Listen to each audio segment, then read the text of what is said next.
Hello, and happiest folks for you folks. I hope you guys are just absolutely having just an absolutely amazing day. One of the best you've ever had in your life. And if not, it will be or at least top 10 by the time the day is over with. Alrighty, so I was just recently flying up north for a job interview and that sort of thing. And so I finished this, so I read a novel, finished it out yesterday. It's the second novel. Was originally published, I think, in 2004, according to Wikipedia, but according to the books, it was really early. And that sort of thing. It's called Crown of Fire. It's by Ed Greenwood, and that sort of thing. I recently, last week, I knocked out and read the expanded edition of the first novel in this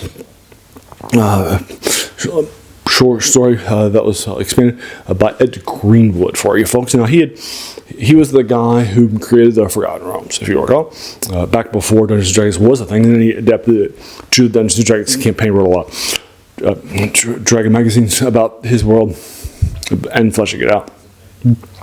And then after doing those things, he turned around, and then, if you'll recall, he got some interest from TSR about selling his world to them, and so his agreement was only like $5,000. So it was really cheap, and that sort of thing. It was basically just a token of fee. But what he wanted was the ability to write books, and he also wrote a lot of books too.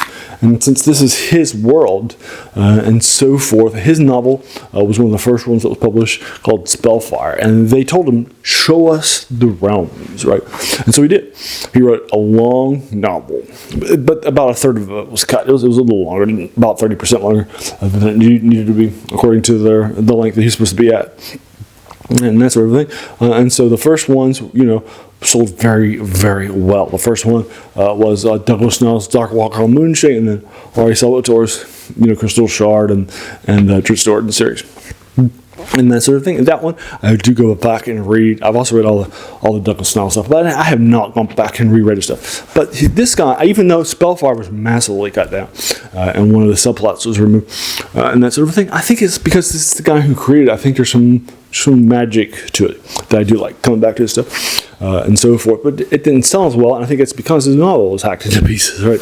And so forth. So reading the extended edition, I think, really helped put that on map in a major way, and so forth. Now, this one, when I was originally published, is about 100 pages longer. So initially, this was a longer grind, and that sort of a thing. But now, going back and reading it, it's actually like 40 pages shorter, right?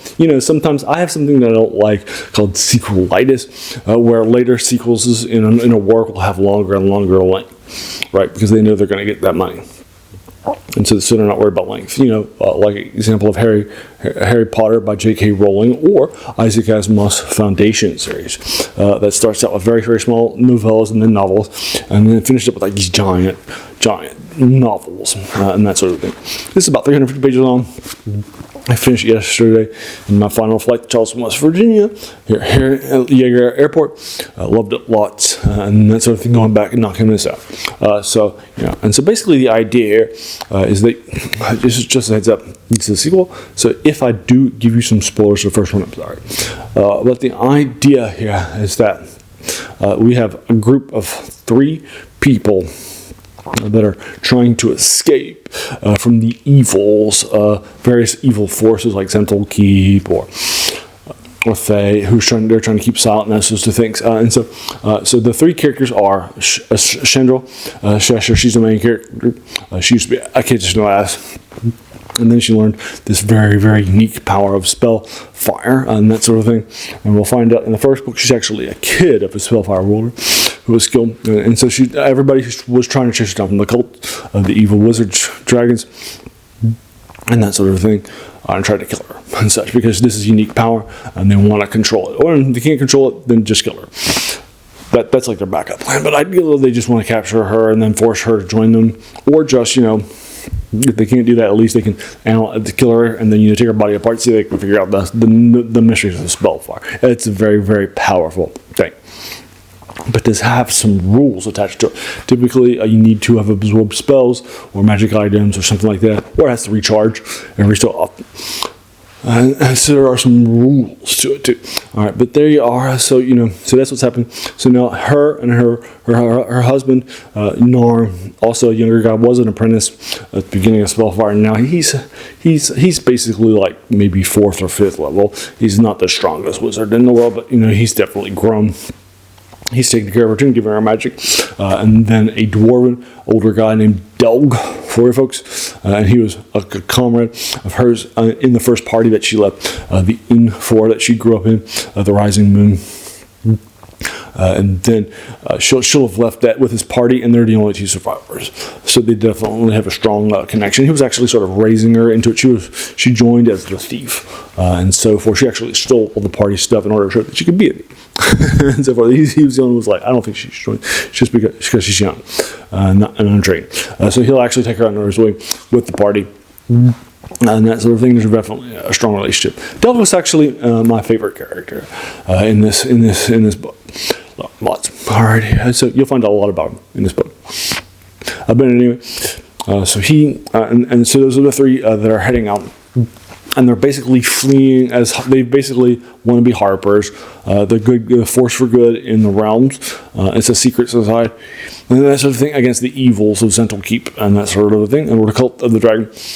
They regularly have fights for, and so they're going to go north to illustrial city of Silvermoon. She was actually in the Dritstoward in books too, and then so they're going up there north and such, and they want to join her as a safe haven because everybody's trying to attack them, and join the harpers too because she's a key harper person. She's actually sisters with Storm, who's introduced in this book, as well as Dove in this book too, and the Symbol, who's in the first book too. So about 3 people. So they're in the 7 sisters for you folks, and then we'll also find out the history of one of the sisters that passed very, very recently in Shadowdale, right?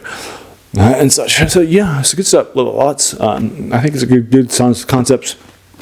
Mid-book, some stuff will happen, no spoilers, that will change their minds and that sort of a thing, and then they'll go and they'll stop running, and now they're just going to go on the attack and that sort of thing. I love the ending. I think it's an absolute classic. Love it lots and that sort of thing. Not as strong as Spellfire, but one of the things that definitely happens here is that, this happened in the first one too, is that Ed Greenwood will often have waves of bad guys rather than a key bad guy that you might beat at the end and that sort of a thing. And this actually, that happened in Spellfire lots and so forth. She actually took out the big bad like midway through the knot, right, and that sort of thing. That happens again here too. So you'll definitely get that feel. But this is actually a stronger option. But I don't like the ending as much, or some of that stuff is a lot strong, and that sort of thing. But I do like it. I think it's good. I like Doug too, and his character development, great stuff here too. I gave the Spellfire version the expanded edition 8. I'm giving this a 7. It's strong. Love it lots, and that sort of thing. I looked at maybe picking up the next sequel, Heart of Fire, which is published the next year, but unfortunately, it's like $50 used on YouTube, so I'm probably not going to. But the first 2 books, I think they give a nice conclusion to our story. It is a trilogy and that sort of thing, but I don't know that the third one is actually needed and that sort of thing. But just a heads up. So I'm giving this a 7 out of 10 for you folks. This is Crown of Fire by Ed Greenwood. According to Wikipedia, published in 2004, but according to this, it was published in 2002. This is an expanded version of it for you folks in giant print. And that sort of thing. So I knocked this out. I started reading this on Sunday and finished it yesterday in the church. So I knocked it out in like 4 days. But again, many of those days were, in fact, on planes, right? Or in airports, waiting for planes. And that sort of thing. We had a lot of leisure time. But if you didn't have that much time, it might take a little bit longer. And that sort of thing, just for you folks. Alright, so that's Crown of Fire. A 7 out of 10 for you folks. Have you read it? And if so, what did you think about it? Just try to keep it spoiler free, like I did. Also, try to keep the previous one spoiler free. I only gave a couple of basic things at the end that you need to know about character development. I did not spoil the ending of the previous one too, although I did give you some background information you find about Chandra. So there you are. But again, try to keep it spoiler free. Whatever your thoughts are. Remember, I'm not somebody who's trained in and critics and critiquing things like written stuff. I'm not an English major. I'm not a critic trained in things. So like I was a political science major, right? I'm just a fan and that sort of thing. So your opinion is just going to be just as valid as mine is. And if you are trained, then your opinion is actually going to be more valuable than mine is. I'd love to know what you thought about in the comments. But this is definitely my guilty pleasure. I love going back and reading Ed Greenwood stuff because he created it. And so I think there's a verve and a magic to his stuff that some of the other ones, even though they were better written, probably just didn't have. Alrighty, for you folks, and so there you are. That's my thoughts for you folks. And again, tell me your thoughts too, and spoiler for you. Anyways, alrighty, so there you are. And so if you like this, why not? And I've done a lot of these older videos and such. So I try to do 3 videos a week of these older science fiction, fantasy, and horror stuff. In the older cases and so forth. It's, so if you like that, definitely do the YouTube stuff, like hit the subscribe button, the like button, the bell icon if you're feeling risky, being notified of my 7 videos a week. And then all the other stuff too. I also do video game reviews on Wednesday. I did a review on Monday, reviews of older Dungeons and Dragons or war games like BattleTech stuff too. So if you like that, check that out. Also, I recently do things like on Saturday, I do serial Saturdays for dedicating it to that things and that sort of thing. I did a couple of seasons with the Doctor and TV stuff. I've also done a lot of movies and that sort of thing. And then on Fridays, I do top 10s of various things. So if you like that, as well as the other 3, check them out. If that sounds like a fun thing, then definitely check it out. But most importantly, just share and watch. Those are key ways of growing the channel. All right, and there you are. Alrighty, so as a reminder, the channel is named The Worst Thing About New Books because the passion of this is all these older things. Right, so it's the quote is all about the worst thing about new books. Is a quote by French philosopher Jacques Joubert, who said that the worst thing about them was that they kept us from reading the old ones. And there's definitely some older stuff, lots for those reasons. Alrighty, so there you are. So I want to thank you so very, very much for taking some time out of your day and just investing it, right? And just watching my video, because we all have so many things, right, that are happening in our lives. And we're pulled in so many different directions. So the fact that you spent this time with me, that's incredibly humbling. And so I appreciate it so very, very much. So thanks again, and have an amazing day.